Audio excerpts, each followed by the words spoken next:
उस चुनाव के बाद आम लोगों को क्या क्या फायदे हुए ये भी मुझे आप देखिए, बताएं। हम फायदे और घाटे की बात नहीं करेंगे। क्या बुनियादी सुविधाएं आम लोगों को मिली है? जा रहा है कि गुजरात मॉडल को लेकर जिस प्रकार लेकर बीजेपी फ्रंट पे आई थी, वही चीज आज नीतीश कुमार कह रहे बिहार को हमने डेवलप किया, केजरीवाल जी कह रहे दिल्ली को डेवलपमेंट किया, ममता बनर्जी बोल रहे बंगाल को हमने डेवलप, वैसे मॉडल लो करके लेकर क्या है। आज अगर हमारे देश में APJ अब्दुल कलाम नहीं होते तो भारत का भारत मिसाइल मैन नहीं बन जाता, मिसाइल नहीं बना पाता, चीन को आग नहीं दिखाता, पाकिस्तान की बात को आग नहीं दिखा सकता। अटल बिहारी वाजपेयी जैसे, स्वामी विवेकानंद जैसे नेता नहीं होते तो विश्व के पटल पर हम लोग नहीं करते। तो हिंदू मुस्लिम अगर राजनेता कर।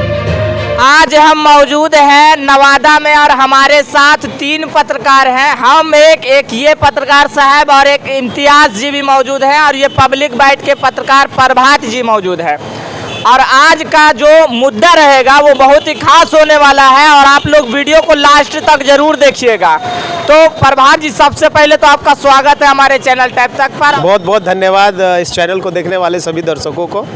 और जी बताया जाए आप सभी का धन्यवाद। तो देखिए प्रभात जी, जैसा कि 2023 आ गए हैं, 2024 आने में कोई ज़्यादा समय नहीं है, सिर्फ 12 महीने बचे हैं। तो आप 24 के चुनाव को किस नज़रिए से देखते हैं? देखिए, अभी सबसे पहले मैं ये बताना चाहता हूँ कि अभी कोविड एक पैंडेमिक एक सीजन चल रहा है। अगर 24 की अगर बुनियादी चीज़ों पर देखा जाए तो देश अभी 2 साल पहले कोविड जैसे पैंडेमिक दौर से चला है, जैसे बेरोजगारी है, इन सभी चीज़ों को अक्सर हम अपने प्लेटफॉर्म के माध्यम से दिखाते रहते हैं। तो प्रभात जी, 1 मिनट रोकना चाहेंगे आपस। आप बोल रहे हैं कोविड के को देखते हुए चुनाव के टाइम कोई कोरोना नहीं रहता है। तो पिछला चुनाव 2019 देख लीजिए, आप 2020 देख लीजिए, कोरोना काल में चुनाव हो गया, सब कुछ हो गया। जैसे रसोई गैस को देख लिया जाए, पेट्रोलियम चीज़ों को देख लिया जाए, ये काफ़ी दर पर दर बढ़ता चला गया। 2020 का पहले का रेट और 2020 के बाद का रेट, ये दोनों चीज़ें डिपेंड करती है कोविड के दौरान। और फिर से कोविड का एक नया लहर आने वाला है जो अभी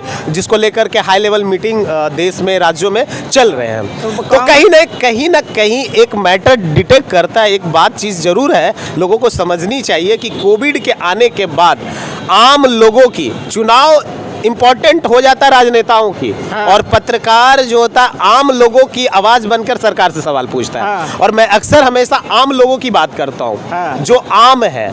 मैं खास लोगों की बात कम करके आम लोगों की बात ज्यादा करता हूँ। तो जो आम लोग हैं उनकी बात करें कि कोविड चुनाव के दौरान पर तो आ गया, चलिए चुनाव कर लिया, लेकिन उस चुनाव के बाद आम लोगों को क्या क्या फायदे हुए ये भी मुझे देखिए, हम फायदे और घाटे की बात नहीं करेंगे। फायदे किसको हुआ वहाँ पास कोविड में, जहाँ तक के बात किया जाए तो नेता जितना फायदा उठाए उतना जनता को आज तक नहीं मिला है। कांग्रेस वाला कह रहा है कि सब कुछ नहीं है, भारत जोड़ो यात्रा को रोकने के लिए ये हवा बना रहा है। एक एग्जाम्पल देता हूँ, बिहार में हम लोग रहते हैं। 2 महीने पहले जब तेजस्वी विपक्ष में थे तो बिहार में ये बोल रहे थे नीतीश चाचा शराब के विक्रेता हैं, यहाँ विकास नहीं है, कुछ नहीं। और अभी आप देख लीजिए जब उनके साथ सरकार में है तो बीजेपी उनको गरिया रहे और तेजस्वी उनको सरकार। तो ये राजनीति उठा पटक जो है ये उन लोगों की बात है। लेकिन फैक्ट और फिगर की बात अगर करें कि क्या बुनियादी सुविधाएं आम लोगों को मिली है, इस चीज पर हम चलते हैं। अब रह गई बात, आपका जो सवाल ये था कि 2024 के चुनाव को लेकर के, तो 2024 के चुनाव को लेकर के क्या कहना है। तो 2024 को लेकर के चुनाव को अभी अगर पूरे फिगर को देखा जाए तो विपक्ष पार्टियां एकजुट नहीं हो चुकी है, बिखराव है। और एक तरफ जहां एनडीए की सरकार है, बीजेपी की अपनी मजबूती से दावेदारी पेश कर रही है। प्रभात जी, एक बात और हम कह रहे हैं कि देखिए, विपक्ष में कई चेहरे सामने आए पीएम पद के, समझ रहे हैं ना, इस बात को समझना होगा। एक तरफ केजरीवाल, उसके बाद ममता बनर्जी, उसके बाद में राहुल गांधी, तमाम जो पीएम पद का मटेरियल के रूप में लोग कह रहे पीएम पद के, और एक तरफ भाजपा, एक तरफ अकेले है। तो कहीं ना लगता है आपको कि टक्कर दे पाएगा, 4 भागों में बढ़ जाएगा उधर का वोट? नहीं, भाजपा अकेले कैसे आप कह सकते हैं। पूरे देश में अगर कहा जाए तो भाजपा अकेली पार्टी नहीं लड़ती है लोकसभा के दौरान। दूसरी चीज, सबसे पहले देखिए मेरी बात आप सुन लीजिए, भाजपा पूरे अकेले नहीं होती है। एक तरफ विपक्ष की बात करते हैं, लोकतंत्र है, सबको, हमारा भी मन करेगा, इनका भी मन करेगा। अगर आपका किसका मन नहीं है कि देश का प्रधानमंत्री बनना चाहे, लेकिन अपनी योग्यता और अनुभव के आधार पर देश का प्रधानमंत्री, ये तो आने वाले चुनाव के दौरान की बात की जाएगी। रहेगी तो वहाँ पे चुना जाएगा किनका। अब जैसे आपने बोला पीएम मटेरियल, देखिए पीएम मटेरियल कौन है ये चीज़ें तो अब आने वाले समय में बताएंगे। आपने कहा कि एक तरफ ममता बनर्जी बोल रही है, तो ममता बनर्जी अपना दायित्व रख रही है कि मैं पीएम के उम्मीदवार के रूप में रह सकता हूँ। केजरीवाल एक अलग हो गए, और आपने बोला इधर कांग्रेस से राहुल गांधी, तो सब लोग अपनी उम्मीदवारी पेश कर रहे हैं अलग अलग।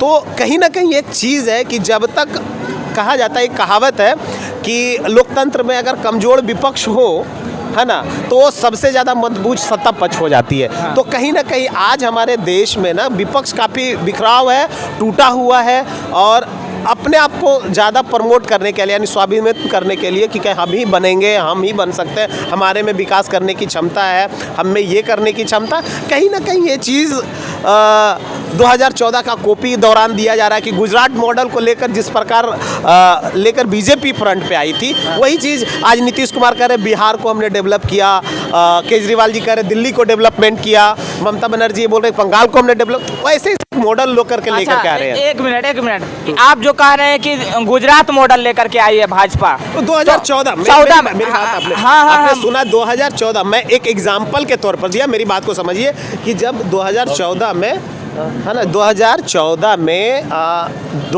में नरेंद्र मोदी कहा कि हमने गुजरात को विकसित किया, है ना, तो गुजरात में 2014 मॉडल लेकर के चली आई।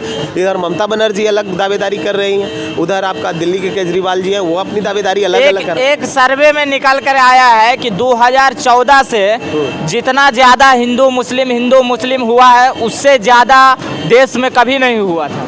देखिए, मैं इस टॉपिक पर ज़्यादा कुछ नहीं बोलना चाहूँगा, ये हिंदू मुस्लिम राजनेता करते हैं, और मेरा एक अपना ओपिनियन होता है कि देखिए कहीं ना कहीं एक चीज़ है जो आम जनता को समझना चाहिए। मैं एक छोटा सा एग्जांपल से बताऊँगा कि जब कोविड का दौर था तो ना मंदिर खुली हुई थी ना मस्जिद खुला हुआ था, ना मंदिर खुली थी ना मस्जिद खुला हुआ था, तो ये हॉस्पिटल खुला हुआ था, और बचाने वाले कोई और नहीं, हिंदू मुस्लिम बने हुए जो सारे डॉक्टर थे जो लोगों ने बचाया।